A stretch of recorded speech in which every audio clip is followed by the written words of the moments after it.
Welcome to the Porsche Club Insider, your one stop for all things Porsche and PCA. Here's your host, Vu Gwyn, and the Insider crew.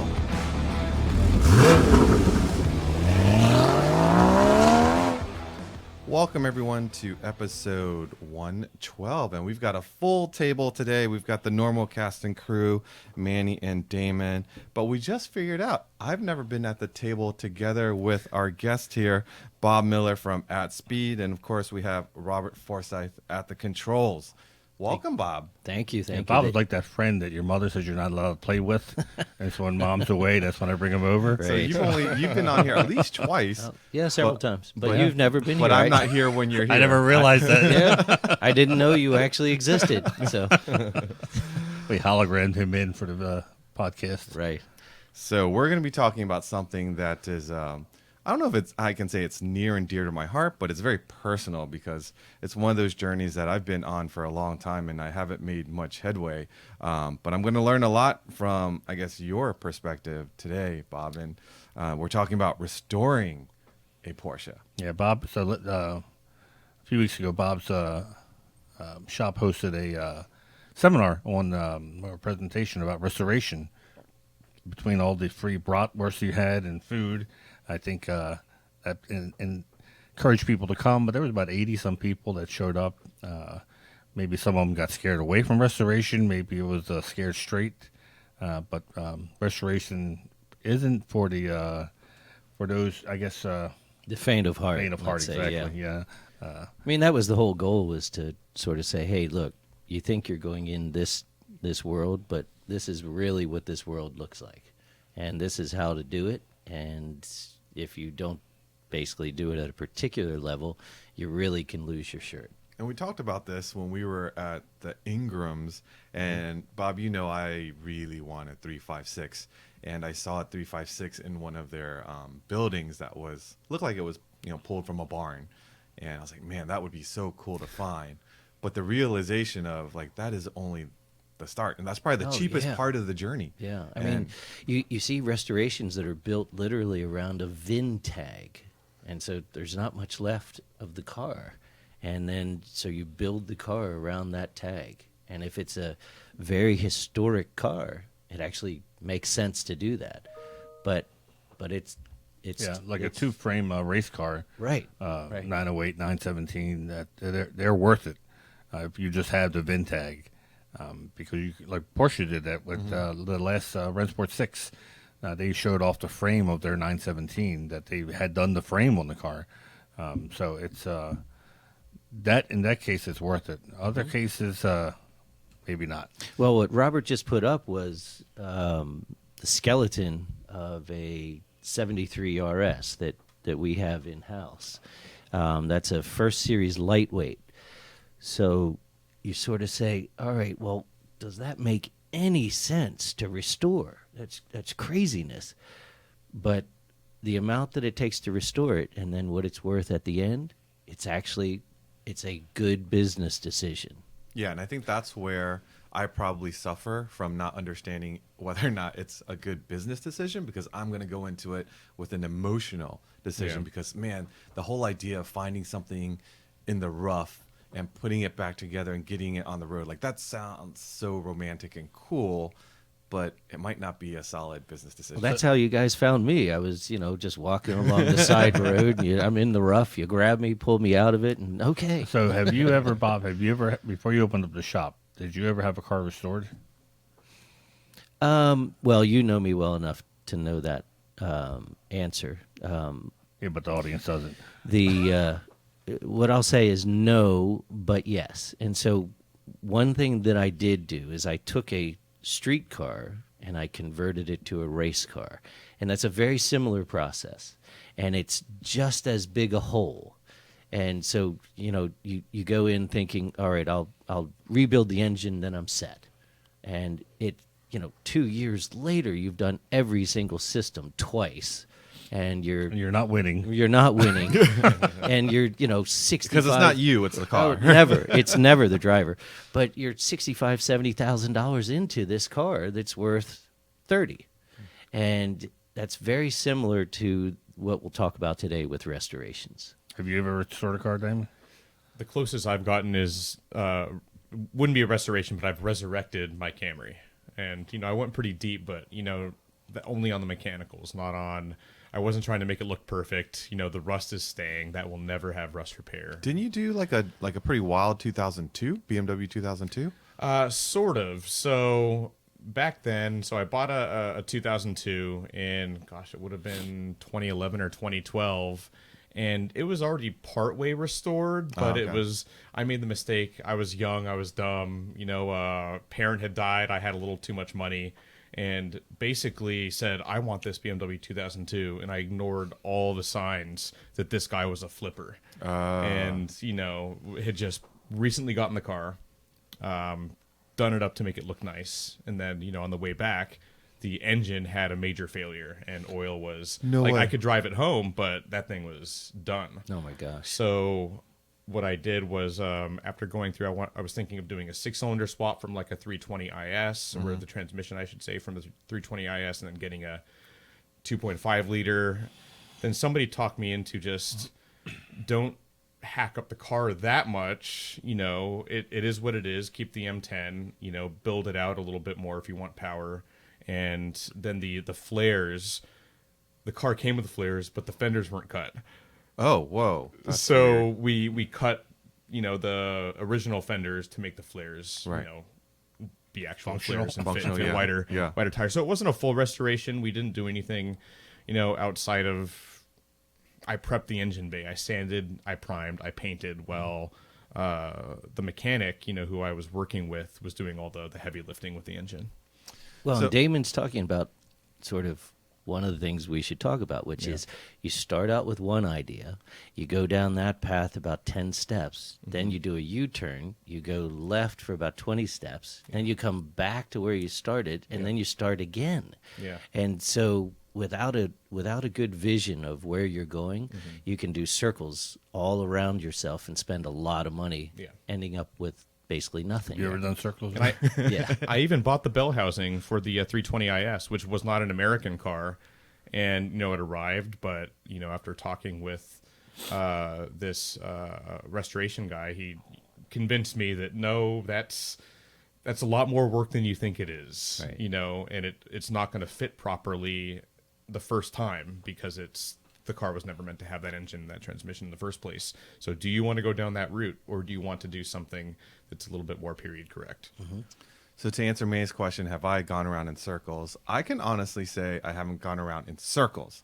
I haven't moved forward, but I haven't. So the 914 is the first car you have attempted. Yeah. Well, let's go back on that. So what are we talking about here? So growing up, my father was a huge 914 fan. I have got this photo of my dad, somewhere in college or something like that. And he loved a 914. I never really understood it growing up. Like I've always been a 930, 911 fan. And then I joined PCA. I meet this guy and he's got the same kind of car that my dad likes. So of course I gravitate towards him and I started appreciating a 914. Even back then, this would have been 2005, 2006.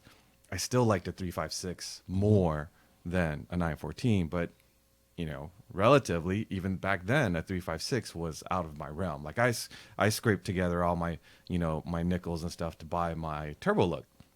And so, but man, this car, I started to appreciate it. My dad kind of likes it. And then I was reading the back of Panorama and I saw this 1972 914 that was signal orange. His is Phoenix red. I'm like, Right. oh, I like the orange color. That's kind of cool. My dad would like it. Recently rebuilt engine. It was actually in Oklahoma where our then PCA National Tech Chair resided, and he actually serviced the car. And he said, actually, it's a very solid car. It's not a perfect car. It's a great driver, and it was for sale for $3,000.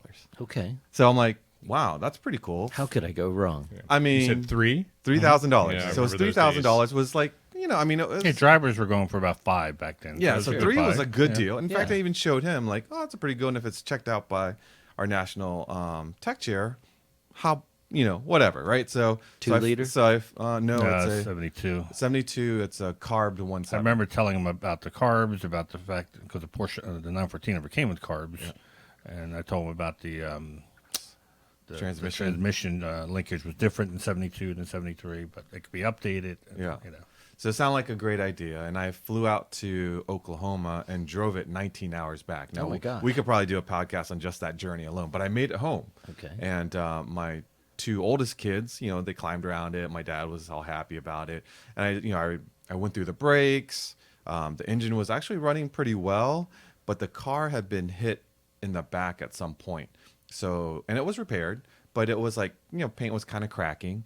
The front fenders, the guy was a British car guy, so he put these mirrors on the front fenders, kind of like, and it looked terrible. So before I picked it up, I had them pull those mirrors off and spray the fenders, and the fenders looked fantastic. Okay. So now you have brand new paint on the fenders, Uh-oh. okay paint in the middle, and like repaired paint in the back. So, our buddy Jack at Europros. The perfect view for a 914 in Yeah, my rear view. Yeah. So I'm like, Jack, maybe we can just like repair the back and just kind of blend it. So it'll be 2 colors instead of 3 colors, or like two shades, like Maybe $1,000. Right? Yeah. I'm like, and he's like, yeah, if you want to do it, just come in and 2 or 3 months, right? No. Actually, he said if you just want to, scuff it up and I'll spray it and blah blah blah. So that's what I do. I took all the stuff off the car, exterior stuff off the car. Okay. Loaded it onto a transporter, dropped it off, and one weekend I went over there and he handed me some aircraft stripper. Okay. So I start brushing it off, starts bubbling up like macaroni and cheese, and so I got the back all prepared. And he looked at me, and goes, "If you've gone that far, why don't you just keep going to the front?" And like, I think he just wanted to keep me busy because I was like a madman. Like I was scraping and getting all this stuff off the car. Okay. And so I finally got all the paint off the car, and that was 2008. And where's the car now? And so then we pushed it into the corner, and life went on. Oh. He's been busy. I've been busy. They moved shops, and the car moved Oh my with the gosh. shop. He's gotten more out of his story Yeah. because I actually bought so when I was, let's see, it would have been 24 maybe. I bought a 72 914 17. No, excuse me, 73 17. And at the time, I didn't realize it was called Phoenix Red. I thought it was orange. And no PPI, nothing like that. But I really kind of lucked out because the car had almost zero rust, leaked some oil, but I was a daily driver for about 3 years. And finally, Roxanne and I were engaged, and we had set the wedding date. And the guy who I was taking it to get fixed said, I asked him about what it would cost to repaint it. And he said, "I'll tell you what," he goes, "I'll throw in a bead blasting. We want to strip it down the metal to make sure there's no rust, because I wanted to make sure there was no rust."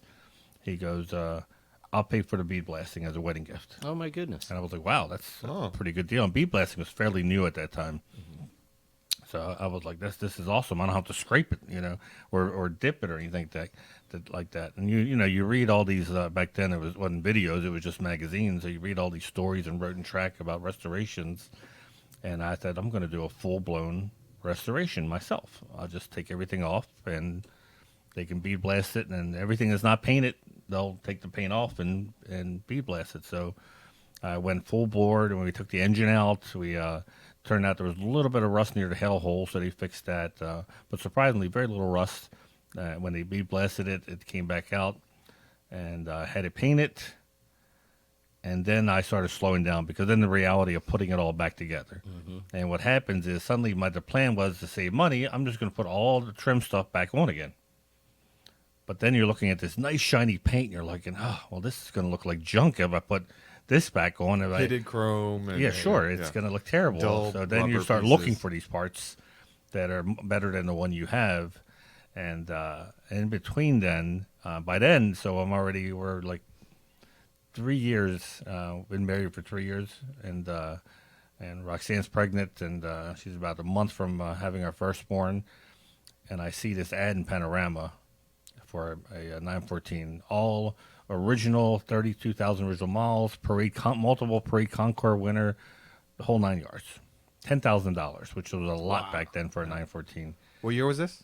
This would have been 94, should be 94. Yeah, it's 95. a ton for That's a a lot. 914. That's a lot of money back then. Yeah. So Yeah, it was the top end for a 4-cylinder, and but it was all original.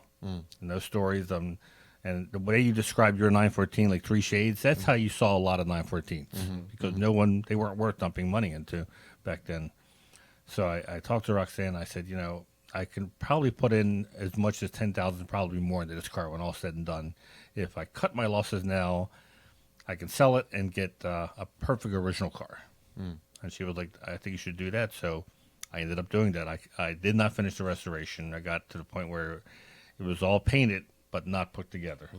And I sold it with all the parts and everything. Do you know where that car is now? Not now. I sold it to a member, and he put it all back together. And I ended up seeing it at a dealer had it at the Hershey swap meet. Really? And I remember because in doing something, I buffed through the paint. The new paint? on the A-pillar. And so it was like a little wart that I created. And so when I saw this, I had a brown interior. So I see this Phoenix red car with the brown interior. And I thought, well, there's not many cars that probably look like that. And I look, as soon as I walk up, I see that Mar. And I'm like, this is my car. Yeah. And I started looking all around little things. And I'm like, yes. I walk up to the guy. I'm like, this used to be my car. I restored it halfway and then sold it to somebody. He's like, no, this car came out of Ohio. I'm like, well, it may have gone to Ohio. I said, but this is the car I restored. Yeah. And he was such a jerk about it because I was going to tell him I have about 300 photos of this car during the restoration process. And the bead blasting, you could see every corner I took pictures of. But he was such a jerk. I was like, good luck. All right. I just walked away and thought, dude, you just lost the chance of enhancing the sale by saying this car was repaired the right way and there was no rust. But that's the closest I came to restoring a car. So that scarred me enough that I don't think I'll ever restore a car. Well, and then so if you look at it, each of you guys has a different story. And that's the classic beginning to a lot of restorations. Hey, I bought the car and I just wanted to paint the back. And then I continued and I took everything off. Or I bought the car and I just wanted to check for rust, and we were going to maybe repaint it. Or I got the BMW, and I was going to do this engine and this, and then I decided not to. So all kinds of different permutations of how you get going and stop and go down this direction or that one, and it changes. And one of the things we talked about in our presentation was, hey, there's a process. And so how do you get to the point where you're staring at a bucket of bolts totally disassembled without a plan? So you brought up on the screen for the YouTube, for the listeners, I had a couple slides in this presentation, and he gave reasons of why people do restorations. Well, and remember, Vu started because of the love, because my dad loved it, and I always liked it, and so he's on the top left corner, the love of the car. That's so me. That's so true. Every car he has some kind of I do. All my cars have some. Me too. Of story. I'm not like that at all. My father never was into Porsches. He never had a 914. But Vu is like, I want this Toyota Corolla from '76 because my mother had one in 1977. It's true. We used to go grocery shopping. Sir, let me clarify. It was not a Toyota Corolla. I have Toyota Corollas now, but what I'm looking for those of you that are listening, is I'm looking for a 1979 Datsun B210 in orange. Oh, yes. Okay. Not only am I looking for one, but I would like to tell you that Dr. Dre is also searching for a blue one that he used to drive. I will say he gets a lot of money out of his stories. I do. but this I never intended, like, I've never looked at myself saying one day I'm going to be restoring something. Like I just want to get in a car and drive it. Yeah. But this 914 lesson, $3,000 lesson, actually has kept me out of becoming someone that does more projects because I have this unfinished projects. In my head, I'm like, I can't buy another project. So how many people come? Like, I look at our PCA Mart every day, and like yesterday, I see this not 914 Boxster, 98 Boxster, $8,000. So I'm studying the pictures really closely, and it's very tempting. In Connecticut, I'm like, road trip, hardtop 98. wow. Yeah, but I started looking at the details of the car, and I could see some rust. I could see this, and I thought, will I leave it alone or will I try to fix this? and then how much will it go? And I wonder how many people don't plan on doing a restoration, because I also get a lot of calls here at the office, and people are asking for recommendations for a place to restore their car. They don't have a Carrera RS lightweight, so they're saying all I want is to get it running. I just want to get it running, and maybe paint it to look kind of decent, so I can take the cars and coffee. A driver, but none of them ever talk about a nuts and bolts restoration. To them, they fall into the I think I have a guy Right. restoration that you talk about, and Well, you have to understand. Remember, now I don't want to do at speed all this, but we do various different levels, and so if we're doing a full restoration, it's one way, nut and bolt. But that doesn't mean that don't get cars in and it's not running, and we wake the car up and we get everything going and send folks down the road happy as a clam. To us, that's not a restoration. That's Right. just a revival. Wake the car back up and send it, or do a paint correction or this, that, or the other thing. But where you guys are going is, hey, I've got rust. As soon as you have rust, you're in a different world. Yeah. Hey, I want to do paint. Okay, now you've entered a different world as well. Repairing an engine, fixing a transmission, that's not restoring. That's maintenance. And so there are different gradations here. when people say, I just want to respray it. Right. That's a paint job. It is. You can And call it something different, but Right. it's a paint job. But I think in their heads they're thinking it's a quick, just throw some Mako. paint on it. Mako. Earl Shy. Yeah, $29.99. What's Yeah, the we'll difference do it. between then a Mako paint job and something that your shop might do? Not that much. Not that About much. $30,000. Well, yes, but I mean, there are people out there who don't know. Like, why would you Well, pay that much money when you can go to Mako and? So listen, you can do this all day long. Why buy a Porsche instead of a whatever? Okay, because of X, Y, and Z. So are there different gradations of paint jobs? Of course. There's one where you, as Manny said, you just sort of, scuff it and paint it. Okay, you're in, you're out. You've got a paint job.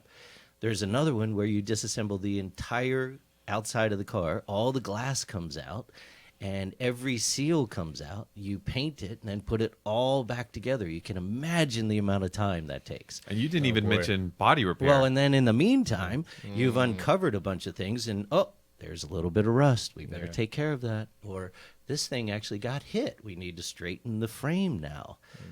Nobody knew.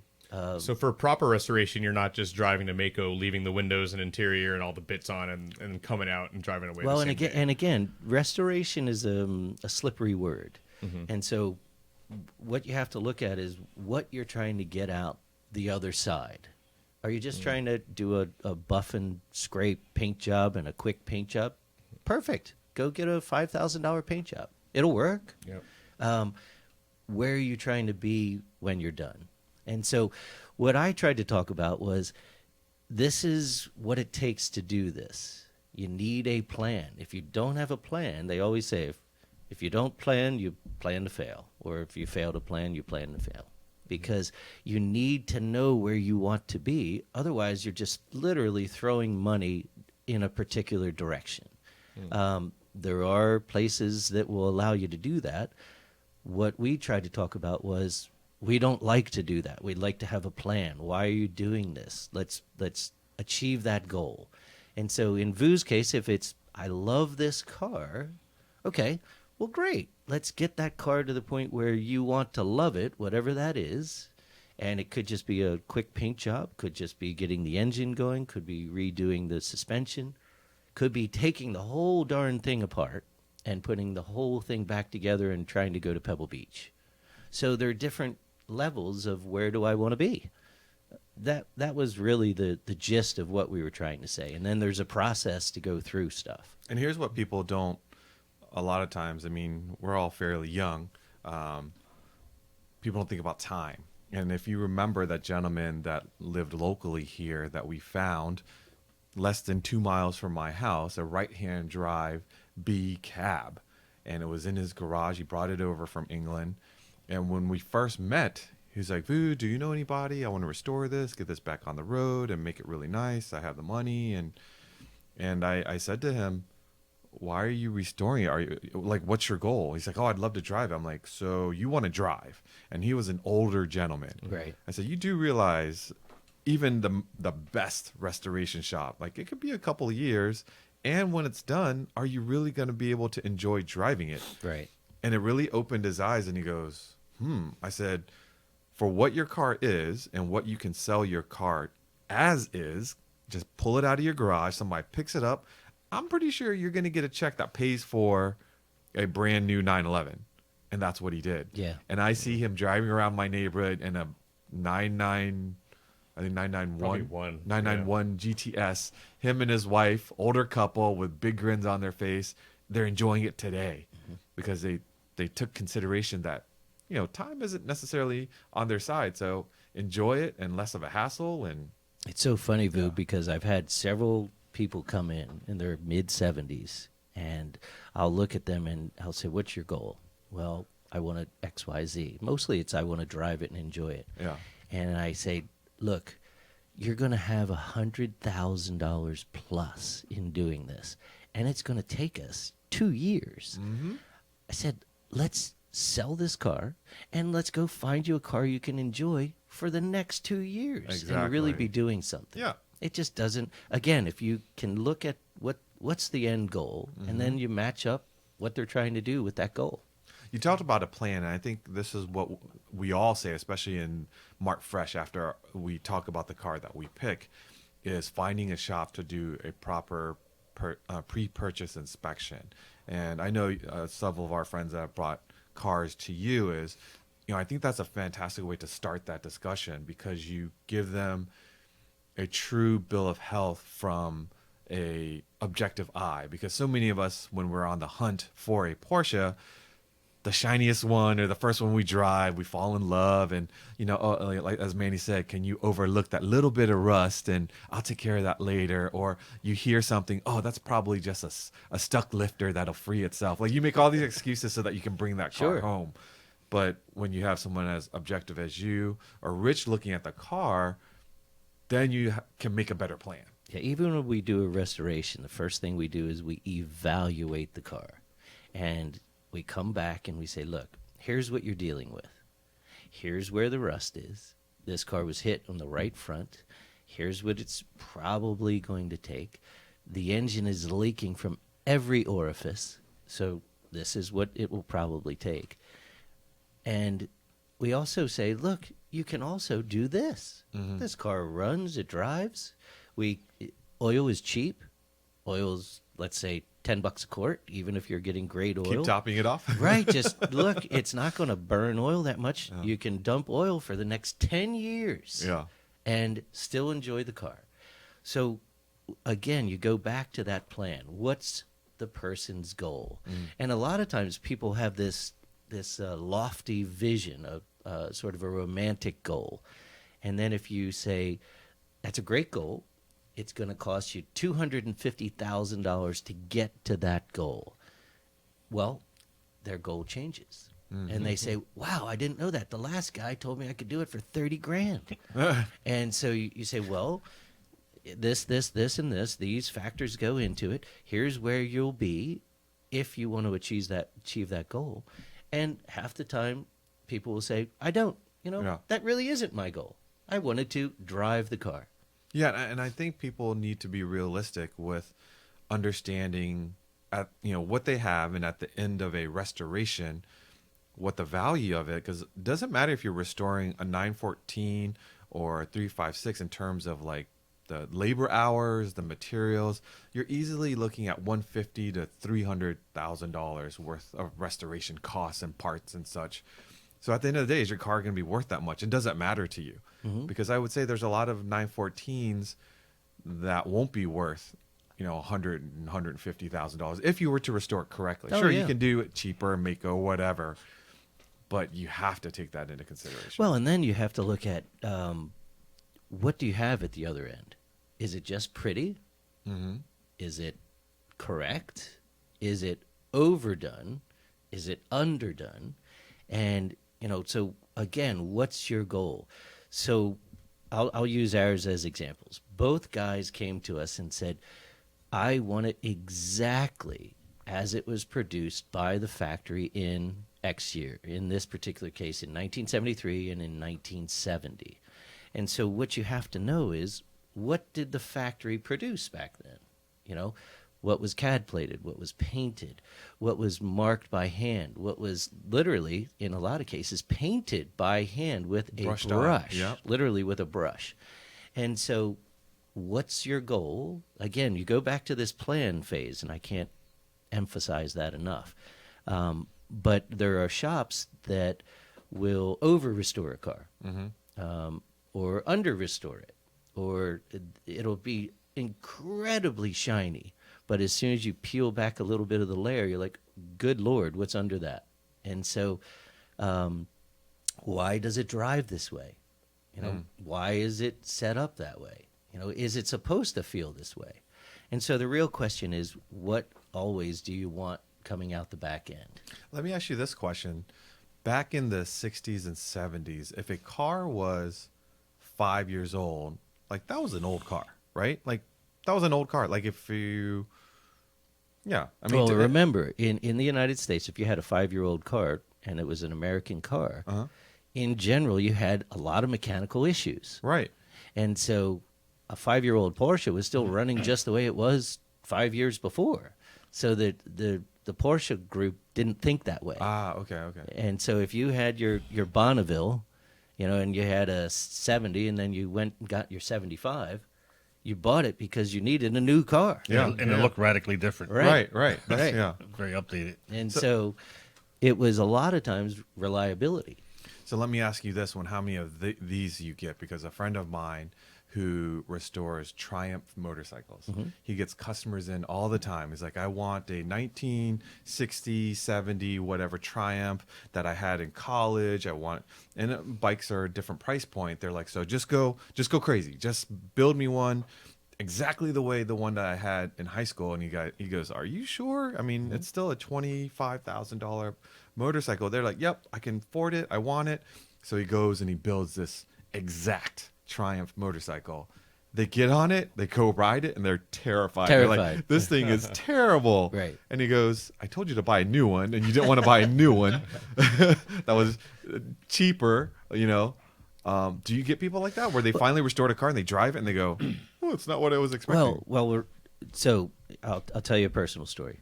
I never was a fan of 356s, ever.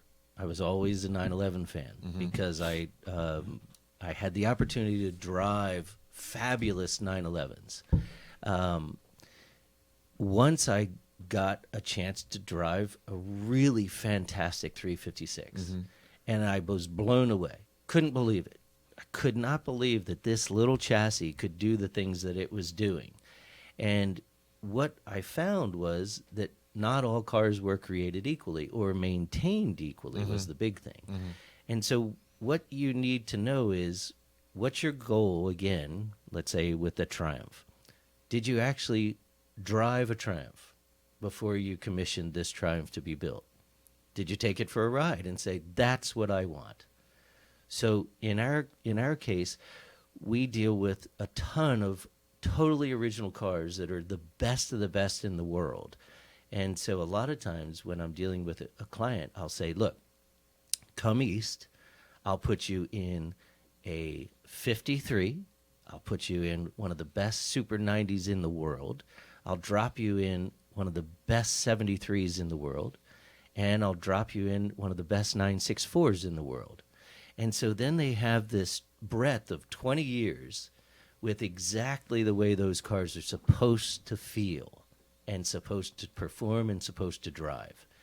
And they get out and they say, I love that one, whatever it is. Okay. And you get a chance to then say, all right, well, if we're going to restore a car and it's going to be done, it's going to feel just like this car here. And so you get to say, that's what I want. The scary part is, and I see it all the time, I love 930s. Okay, well, come on in. I have a 930. You want to take it for a ride? Sure. We go out, we do 3 miles, come back. I say, what do you think? My Lord, that's a terrible car to drive. Terrible. It's terrifying. Terrifying. Yeah. And I say, well, what was your romance about it? Well, I had a poster when I was a kid. It was up on the wall, and I always wanted that car. Great, but this is how a 930 drives. Right. When This they is- said boost comes in at 4 or whatever, right. it comes in at 4. Oh, it right? does. It goes from 0 to full boost. That's the full definition of lag. Yes, Yeah. that is lag, perfecto. But I have no issue with it. If you want me to create that car, that's fine. But know what you're looking to create. Yeah, I remember when I went, I was I was committed to buying my M491 when I flew. I bought a one-way ticket to Rhode Island, and my buddy checked it out, did a PPI and such, and I already had my cashier's check. Like, I was taking that car home. Like, Sure. I didn't have a return trip. So I remember the first time, and keep in mind at this time, my fast car was my Fox body. That's a 12-second quarter-mile car, tons of horsepower. I drove my 87 on that test drive once I got there, and I go, this is so underwhelming. Like, the first gear and the type of power that had. But I was already committed. And it wasn't until I got to the Jersey Turnpike, and then I discovered third gear in a 911 in a 3.2, and third gear just started pulling on the Jersey Turnpike, and it kept pulling, and I go, this is where this car is a star, because where my 5-liter would kind of run out of breath, this thing Keeps going. keeps going. Yeah. And then the brakes, that was the other thing. I was like, oh my gosh, this thing brakes so much better. But I didn't know what I was getting into. Again, I was kind of committed because I got the green light for my wife. I was taking a 911 home regardless. That's half the battle right there. Exactly. But you were talking about, so I landed on the love portion of why Sure. people restore cars. What are the, and you said business. What was the other one? Other. Yeah, the other Oh, is other. Okay. Yeah. the other side is another reason, and there are things that happen. A deer jumps out, it wipes out your right front. You were always thinking about repainting the car anyway, okay, and so you go down the path because of that. We have a 912 in, and the guy broke the crank in half. Oh, yeah, I saw that. And the darn Yeah. car was still running, which is amazing. Right. So we start out with an engine build. Hey, can you look at the suspension? Sure. Can you check out the transmission? Sure. Well, you know what? I'm going to do a paint correction as well. Now, remember, all this did was it started out with things making a strange noise. I don't know why.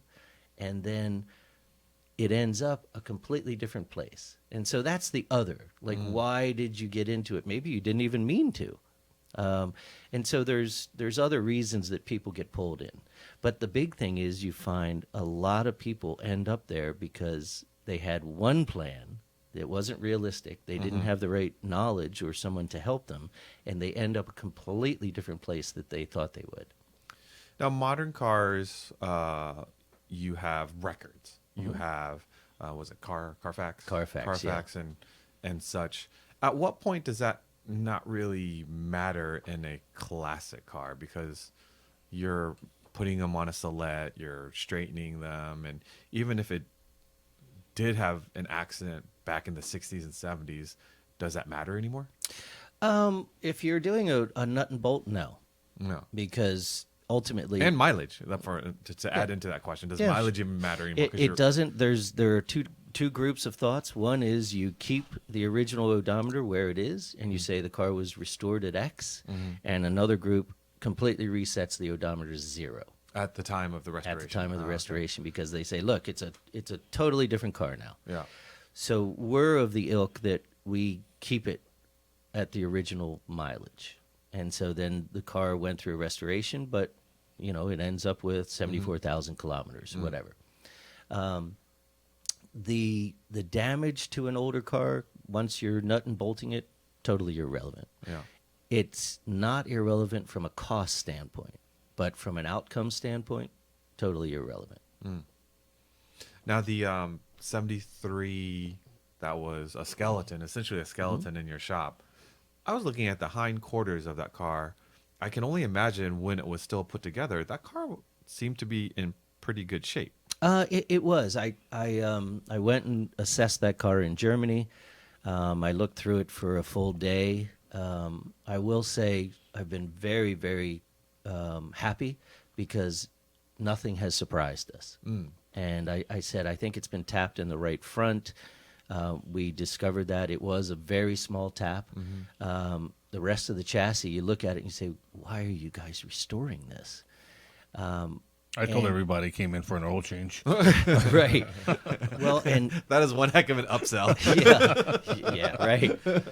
And the reason is the other reason, and it's for money. And so let's just use round numbers. Let's say we paid $1 million for the car, and restored at a top level, it's worth $2 million. So even if you spend $300 to $350, which he will, Yeah. you made a So great you're business decision. Still ahead of the game. Yeah, way ahead. Way ahead of the game. Way ahead. I don't think your 914 is going to fall into that. Manny, really? I'm just trying to get it done. Yeah. Driver, baby, driver. So there aren't many cars like that, though. Yeah, there aren't many. You know, where you literally look at it and you say, there's no downside. Yeah. You know, you pick up an RSK in the middle of a field and Yeah. it's got the right VIN number, there's no downside. From your side of the house, looking at a project such as that, you know, some of us have gone through, say, building a house, let's say, and they're like, oh, it's going to take a year and you'll move in September. How do you figure out the restoration process, the timing, and set the expectation for yourself?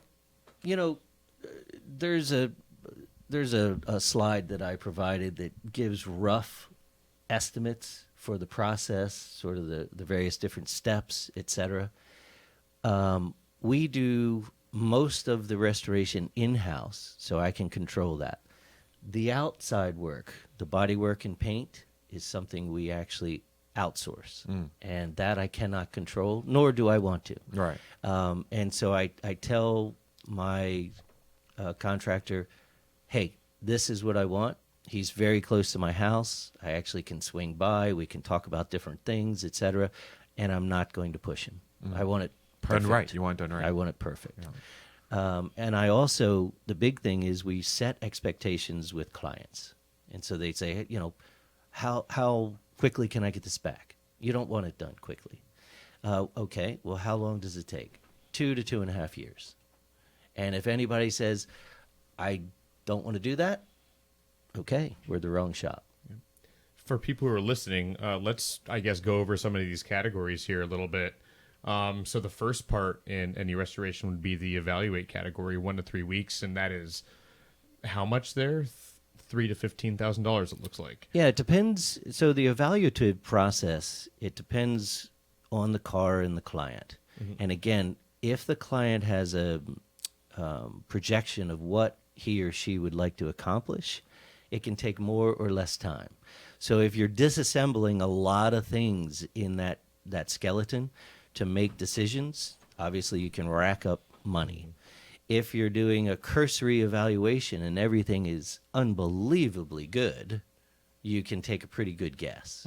And So this is not a pre-purchase inspection or just, you know, kick a tire when you're going to test drive. No, it's much more, you know, for instance, I'll bring in the body guy and we'll go through it for a couple hours. And his art is body and paint. And so he'll pick up things that I don't. You know, like we'll talk about a structural change on a particular cross member. And he'll say, see how that is ever so slightly warped? That means probably the chassis was tapped XYZ location because that energy transfers through. And sure enough, we go on up there and we find where it had been tapped. And then things that look okay to the four of us, you guys and me, he'll look at and say, this quarter panel's dead, totally dead. We're going to cut it off and throw it in the trash can. Or this rocker needs to be replaced. And then all we see is a little teeny bit of rust, but he knows what's inside. So that evaluative process helps both the shop that's doing the restoration, but most importantly, the customer to figure out, hey, this is what I'm dealing with. Yeah. So I would say that's probably the most important it part is, of it all, right? and nobody does it. Yeah. They just say, yeah, we'll restore We'll start. it. They'll yeah, start. We'll Well, start. and that's where you get in trouble. We'll start tomorrow. Yeah. And then in a week, it's totally disassembled. There's no way to go backwards. Right, right. And that's the first step in a top-level restoration is, you know, it's not a $200 pre-purchase inspection to even see what you have and where you're going to go. To give you an idea of what a top-level restoration is like. That's the level.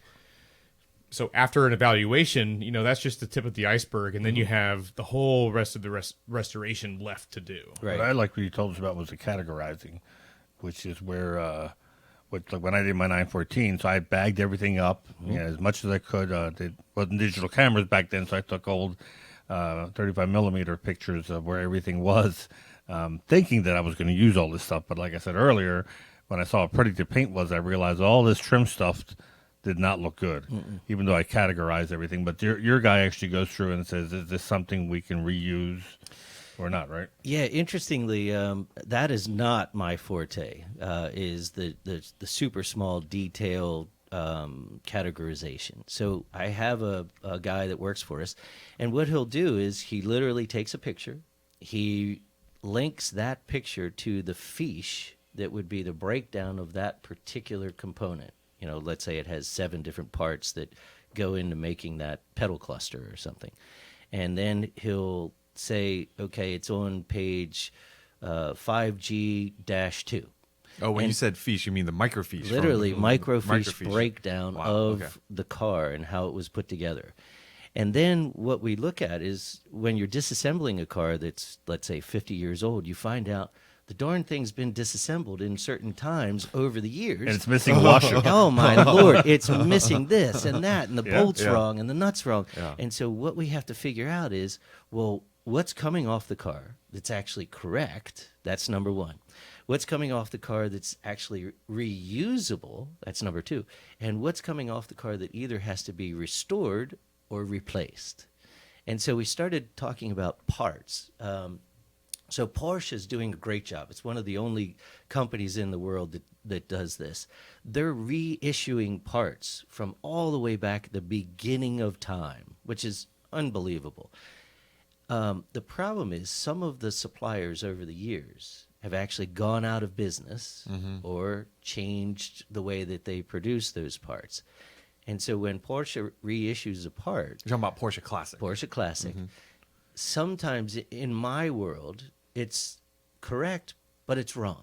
Right. And so if you're trying to produce something that was exactly the way it was produced in 1970 or 73, they have a particular, let's say, seam down the middle, or it has a particular plating or a particular design on the bolt of the head, or I'm getting a little crazy here, but so the part will be available, but the real question is it correct for when it was produced 50 years ago?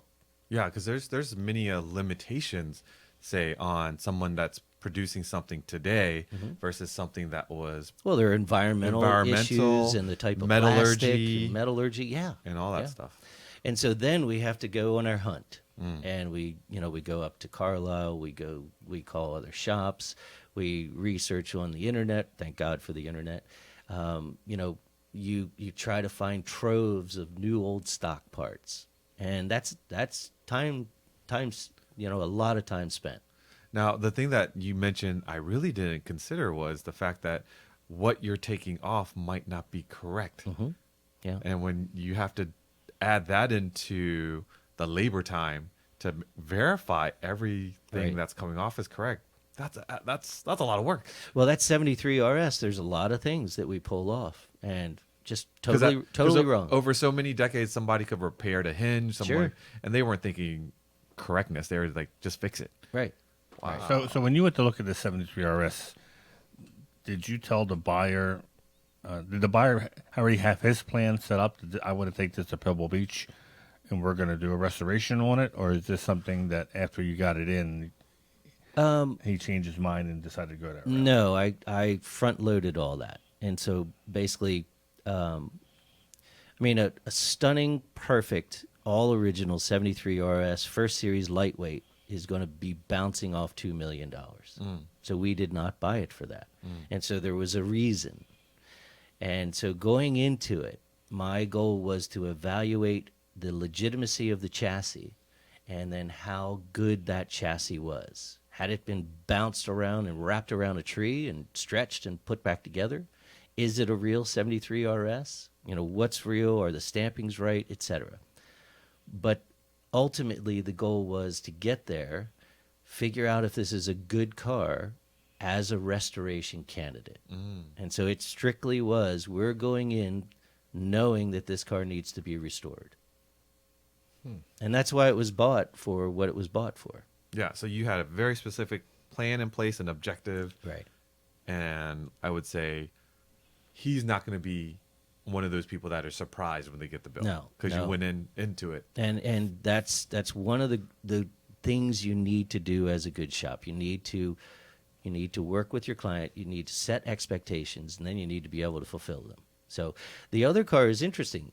Manny and I were at Cars and Coffee, and this 70S comes in. My ears perked up right away because I could hear a rod knock inside a very susceptible magnesium case. That reminds me not to let Bob come near my Right. cars.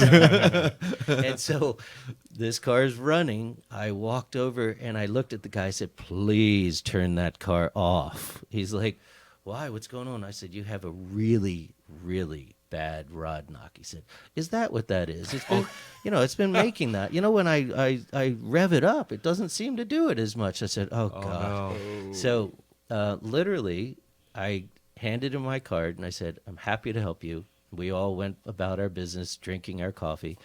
And he came over later and never started the car up. It literally went on a flatbed, went straight to at speed. Oh. And he was looking to restore the car anyway. Oh, wow. But I didn't want to lose that numbers matching case. If a rod goes through that case, You're done. it's hell to pay. Yeah. Maybe Yeah. Earl Beck can fix it, but Yeah. it's tough. And it really sounded bad. So that was another candidate. But again, you can get opportunities in different ways. But the first thing we did was we set expectations. He had a buddy in South Africa that was saying, I can restore this for $110,000. And I said, you should ship it today. Yeah. And just left it at that. And we talked about, what were we talking about the other day about that CarMax balloon? Like if you squeeze something on one end, then it's going to create a Right. reaction downstream. Yeah. But you have to be realistic. I mean, that's a Yeah. $200,000 restoration Yeah. at minimum. The sad part is we've gotten into that chassis and it's nothing like the 73 RS. It's been hit in various places, quite a bit of rust. Nothing's insurmountable, but that's just more time, more money. One of the things that I am not looking forward to is I'm pretty handy with tools, but I took apart all that stuff on my 914 in 2008. Oh, I yeah. did baggy stuff, but I don't even remember how I took the lock cylinder apart. Sure. So I'm going to borrow my buddy's car here Touching one. And as a reference. We're gonna take some bets of how much weight and leftover parts does Boo have. Yeah, just put it in Because I don't like a remember. big So pail. when I see the 73 in your shop, it's amazing to me. Use it properly. Is that it's all going to come back together. Well, and here's something you touched on, which is invaluable. And again, you guys know me, the listeners don't. So I run a shop.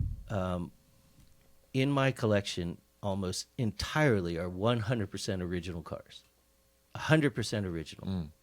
And so one of the things we have access to are completely original cars. Yeah, reference material. Reference cars, literally. Well, what was that? Was that bolt painted?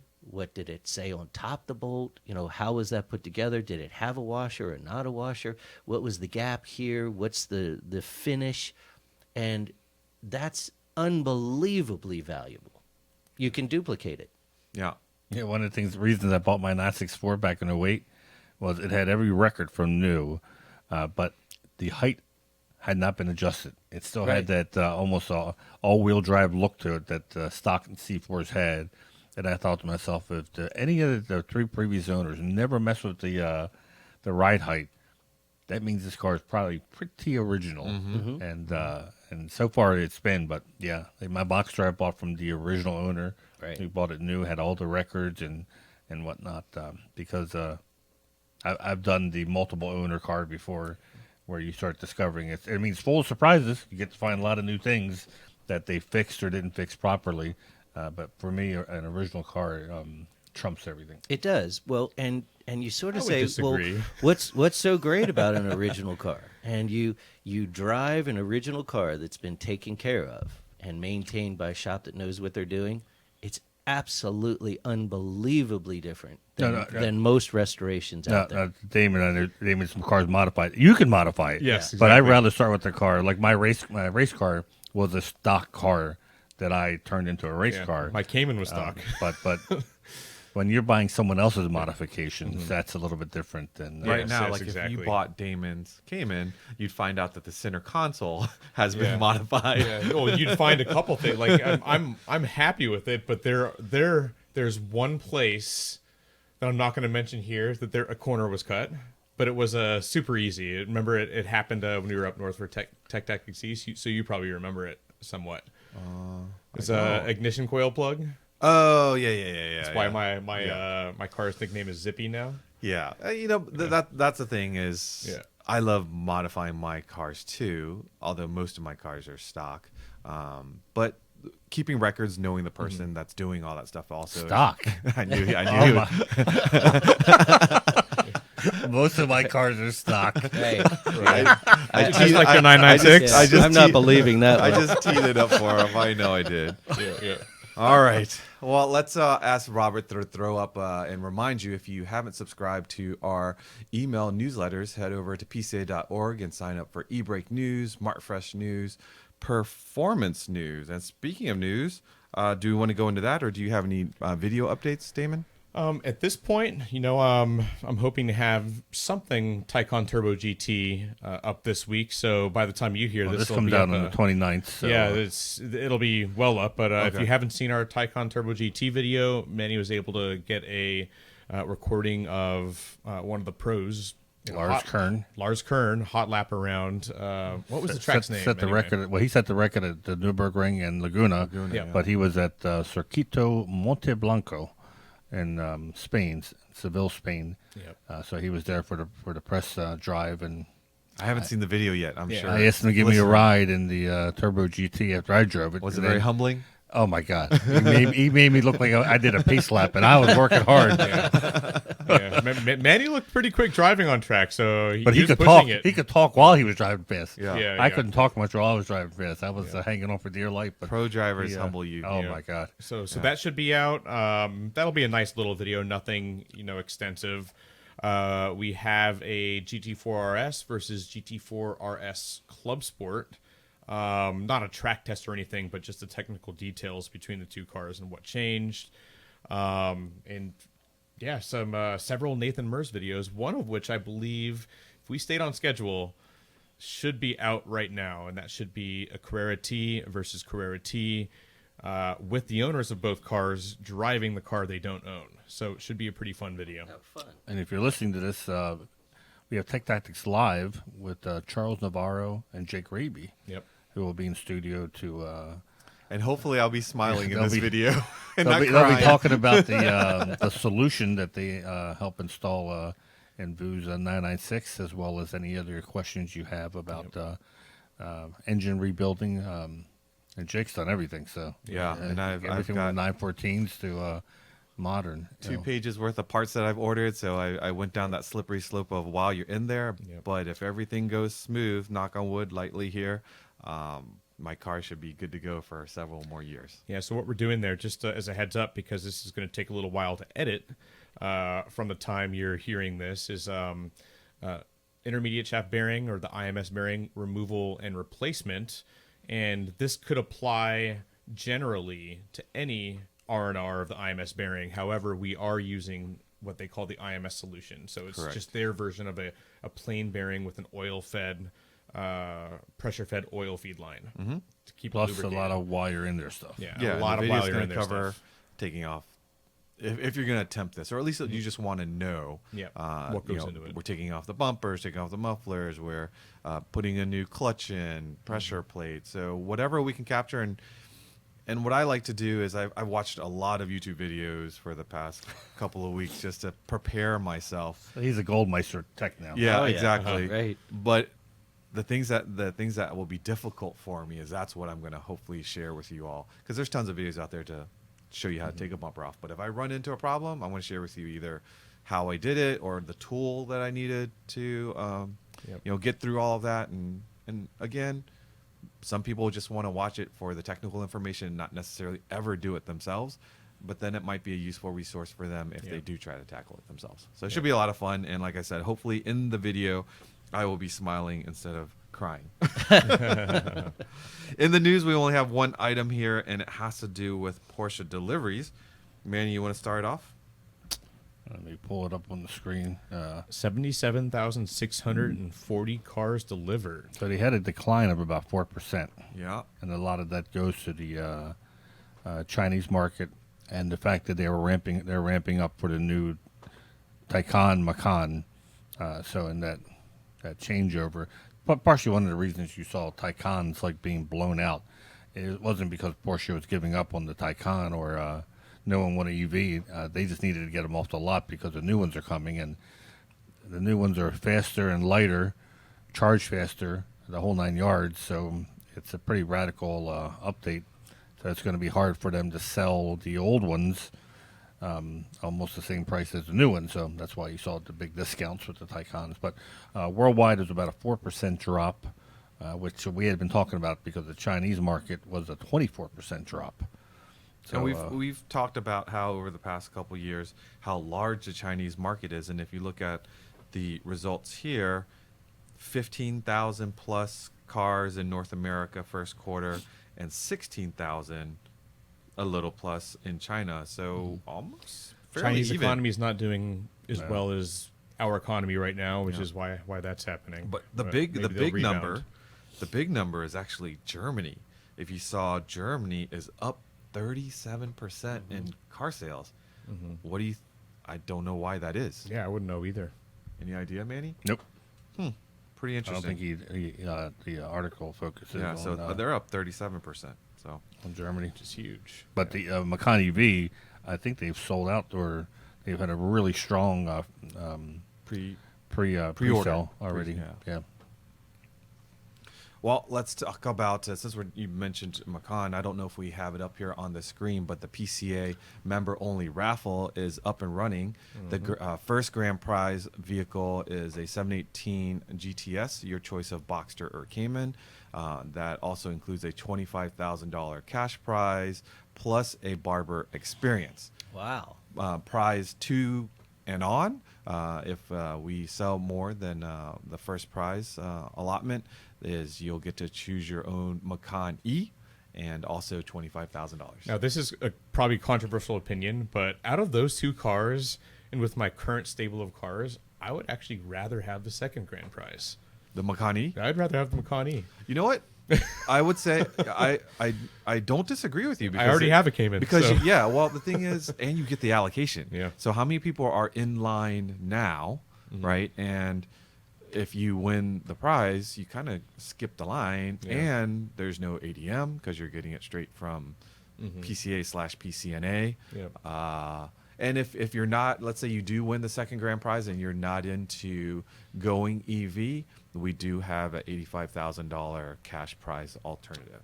So It's a tough one. So for $50 entry, it's still one of the best. That 4-liter GTS sure looks good, though.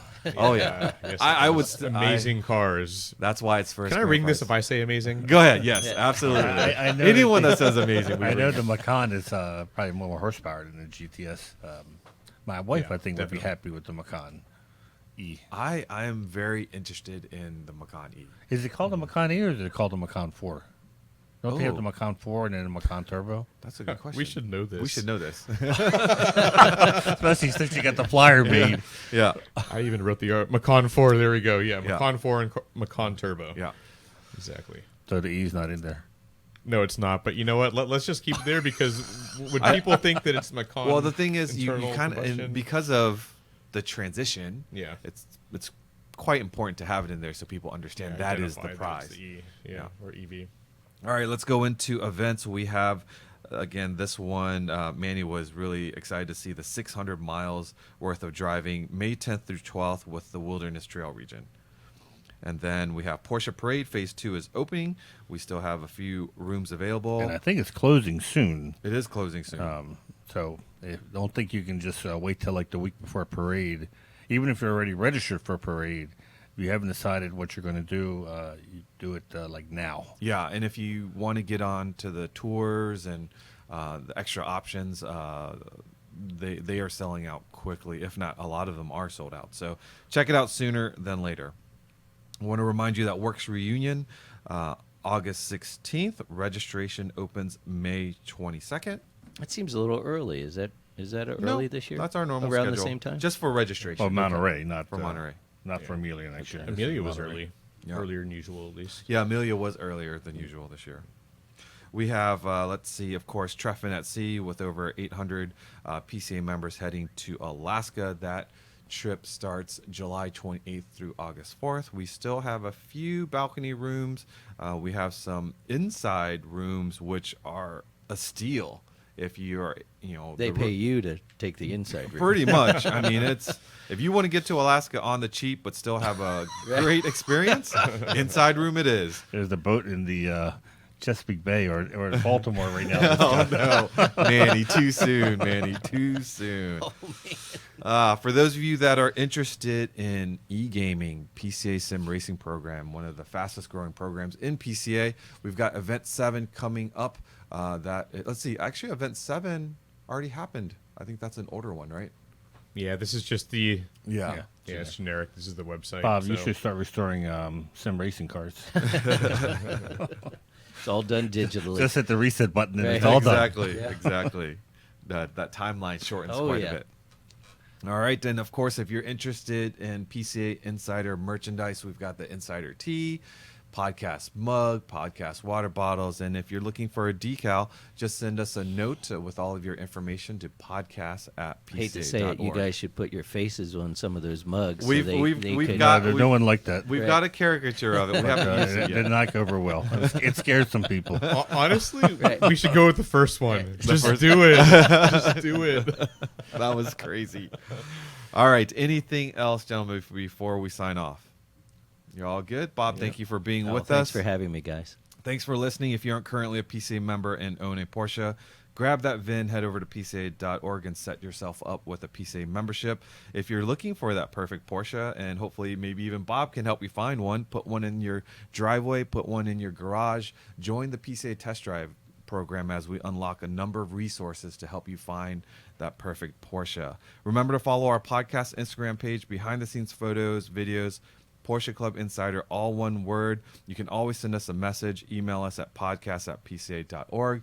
We love it. If you enjoyed this episode, give us a like. We always read the comments, and of course, subscribe. Hopefully by the time you listen to this podcast, we will be at 90,000 subscribers and getting that much closer to 100K, and that plaque is getting closer to So us. close. Until next time, stay safe, and we'll catch you down the road.